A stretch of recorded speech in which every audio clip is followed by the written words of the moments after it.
Part 2 लेकिन उस इच्छा के बारे में लगातार सकारात्मक सोचना और उसे पाने के लिए कड़ी मेहनत करना। बहुत ही कम लोग ऐसा कर पाते हैं। इसलिए अगर आप अपनी परिस्थितियों को बदलना चाहते हैं तो सबसे पहले आपको खुद को बदलना होगा। लेकिन ज्यादातर लोग अपनी परिस्थितियों को तो बदलना चाहते हैं, लेकिन अपने सोचने और काम करने के तरीके को नहीं बदलना चाहते, और अगर लोग ऐसे ही रहेंगे तो उनके हालात कभी नहीं बदलेंगे। उस व्यक्ति ने कहा कि बुद्ध, हमारे विचारों का हमारे शरीर पर क्या प्रभाव पड़ता है? बुद्ध ने कहा था कि हमारा शरीर हमारे दिमाग का गुलाम है। हम जो भी सोचते हैं उसका पहला प्रभाव हमारे शरीर पर ही पड़ता है। आपने देखा होगा कि जो लोग बहुत अधिक चिंता करते हैं और डरते हैं, वे जल्दी बीमार पड़ जाते हैं। साथ ही जो लोग दूसरों से ईर्ष्या करते हैं और हमेशा नकारात्मक सोचते हैं, वे भी बहुत जल्द मानसिक और शारीरिक बीमारी का शिकार हो जाते हैं। और अगर आप ऐसा सोचते हैं तो आपके साथ भी ऐसा ही होगा। इसके विपरीत जो लोग हमेशा खुश रहते हैं, वे दूसरों के बारे में अच्छा सोचते हैं, हमेशा स्वस्थ रहने के बारे में सोचते रहते हैं, तो उनकी ऊर्जा एक समान हो जाती है। और इस ऊर्जा का सकारात्मक प्रभाव सबसे पहले उनके शरीर पर पड़ता है, क्योंकि जिस व्यक्ति का मन शांत होता है, उस व्यक्ति के शरीर की आंधी बीमारी अपने आप ही खत्म हो जाती है। हम स्वस्थ रहेंगे या बीमार, ये हमारे आसपास के माहौल और परिस्थितियों के अलावा हमारी सोच पर भी निर्भर करता है। एक कमजोर और बीमार विचार हमारे शरीर को भी कमजोर और बीमार बना देता है। आपने अपने आसपास देखा होगा कि जो लोग बीमार होने से सबसे ज्यादा डरते हैं, जो सबसे ज्यादा बीमार पड़ते हैं, इस डर ने लाखों लोगों की जान ले ली है। इसके विपरीत जो लोग अपने शरीर के बारे में अच्छा सोचते हैं, वे स्वस्थ और मजबूत महसूस करते हैं, और जिनके विचार शुद्ध होते हैं, उनका शरीर स्वस्थ और मजबूत हो जाता है। वैसा ही हमारा शरीर सिर्फ एक उपकरण है, और हमारा मस्तिष्क इस उपकरण को नियंत्रित कर रहा है। जैसे अच्छा भोजन हमारे शरीर के लिए जरूरी है, उसी तरह अच्छी सोच यह हमारे शरीर के लिए भी बहुत महत्वपूर्ण है।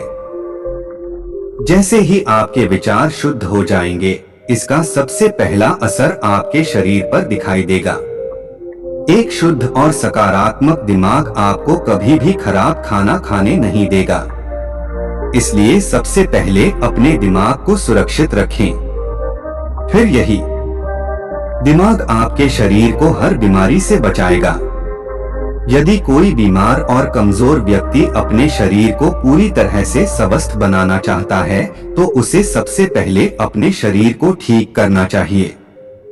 विचार और उसका मन उसे प्रकृति के संपर्क में रहना चाहिए। उसे सूरज की रोशनी में रहना चाहिए, और एक सेकंड के लिए भी अपने शरीर के बारे में नकारात्मक नहीं सोचना चाहिए। वह जैसा स्वास्थ्य चाहता है, वैसा ही उसे महसूस करना चाहिए, और पूरा विश्वास है कि वह वैसा बन सकता है। उस व्यक्ति ने कहा, बुद्ध, अब आप मुझे बताएं कि हमारे विचार हमारे लक्ष्य को कैसे प्रभावित करते हैं। बुद्ध ने बताया कि जब तक आपका लक्ष्य आपके विचारों के अनुरूप नहीं होगा, तब तक आपको सफलता नहीं मिल सकती है।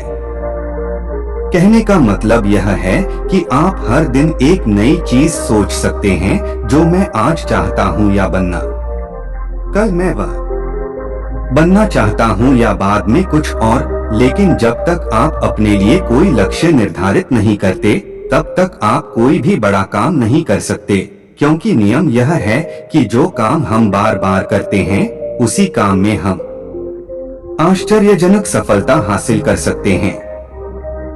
अगर आप हर दिन अपना लक्ष्य बदलते रहते हैं, तो आप कहीं नहीं जा रहे हैं। इसलिए आपके जीवन में एक निश्चित लक्ष्य होना चाहिए, और आपको अपनी पूरी मेहनत और लगन से उस लक्ष्य को पूरा करने का प्रयास भी करना चाहिए और इसके लिए आपको अपने सभी विचारों को अपने लक्ष्य पर केंद्रित करना होगा, अन्यथा आपके विचार बिखरे रहेंगे और हो सकता है कि एक बार आप असफल हो जाएं या आपको शुरुआत में कोई सफलता ना मिले तो दूसरों को देखकर आपके मन में यह ख्याल आने लगा कि यह काम तो आसान है, जब वह इस काम में सफल हो सकता है तो मैं भी सफल होकर अच्छा पैसा और नाम कमा सकता हूँ, और यह भी संभव है कि इस काम में असफल होकर भी तुम दूसरी तरफ भागो और ऐसा करते समय आपका ही काम करते हैं, लेकिन हो सकता है कि आप किसी एक चीज में सफल न हो पाए। इसलिए आपको पहले एक चीज तय करनी होगी, तभी आपके विचार एक काम पर फोकस कर पाएंगे। अब आपका वह लक्ष्य कुछ भी हो सकता है, चाहे मन की शांति पाना हो या अमीर बनना हो, लेकिन याद रखें लक्ष्य वही है जो आपके विचारों को एक दिशा में केंद्रित रख सके। यदि आप बार बार अपने लक्ष्य हासिल करने में असफल हो रहे हैं तो इसका मतलब यह नहीं है कि आप इसे हासिल नहीं कर सकते, बल्कि इसका मतलब है कि आपके पास अपने लक्ष्य को हासिल करने का तरीका गलत है। इसलिए आपको अपना लक्ष्य नहीं बदलना है, बल्कि अपनी सोच और अपने काम करने का तरीका बदलना है। अगर आप ऐसा करेंगे तो आप धीरे धीरे सीख जाएंगे और अपने लक्ष्य तक पहुंच जाएंगे। अपनी असफलताओं से कभी मत डर। अगर आप कुछ बड़ा हासिल करना चाहते हैं तो आपको अंदर से बहुत मजबूत होना होगा, क्योंकि चाहे आप कुछ भी करें, लोग अक्सर आपको अपनी बातों से कमजोर और हताश करने की कोशिश करेंगे। इसलिए अगर आप डरेंगे तो आप अपने किसी भी लक्ष्य में सफलता हासिल नहीं कर पाएंगे, क्योंकि डर आपकी सभी आशाओं को नष्ट कर देता है और आपके सभी विचार केवल आपके डर तक ही सीमित रह जाएंगे। और डर डर कर आप अंततः खुद को शारीरिक और मानसिक रूप से बीमार बना लेते हैं। तब आपको समझ आएगा कि आपने अपने झूठे डर के एहसास में कितनी बड़ी गलती कर दी है, और फिर आपके लिए खुद को उस स्थिति से बाहर निकालना बहुत मुश्किल हो जाएगा।